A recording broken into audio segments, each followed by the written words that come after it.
What's up, guys? So we got here our literature term, characterization.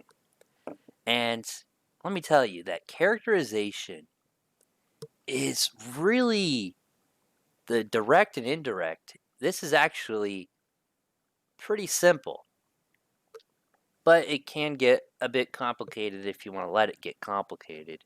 So I'm going to break it down for you guys and just kind of show you.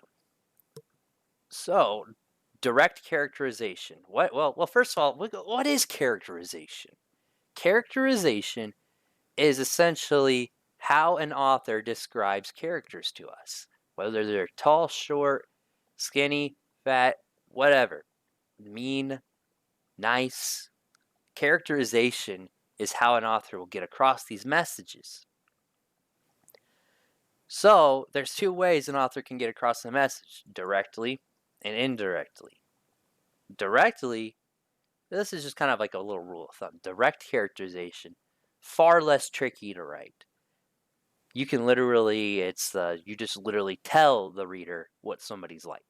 Indirect can get a bit more tricky because you're using roundabout ways to tell how somebody's like. So, right here, let's talk about direct characterization. Tells the audience what the personality of the character is like. Personality, and just to go a little bit further, personality and looks.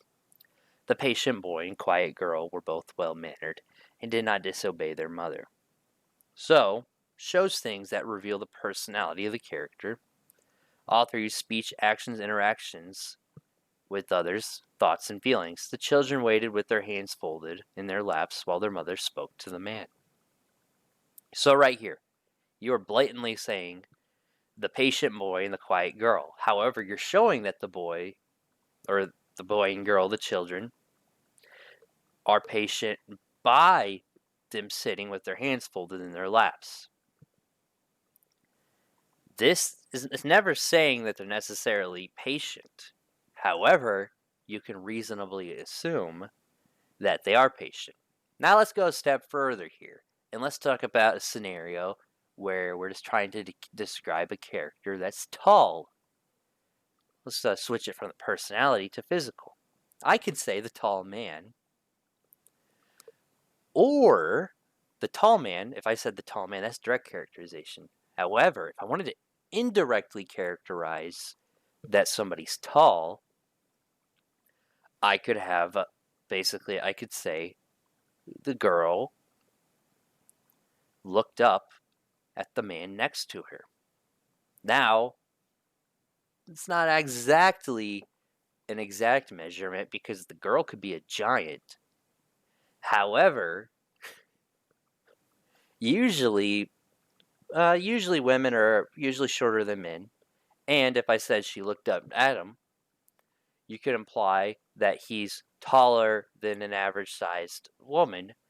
But then you could go even further and say he easily reached up to the top shelf and grabbed the cereal or something like that. But then you could even describe earlier the other character, the female character. You could say that she was trying to reach up and she couldn't reach it, and then he reached for it and grabbed it easily. So that's like an indirect way to not necessarily describe how they look, but you're using actions to describe how they look.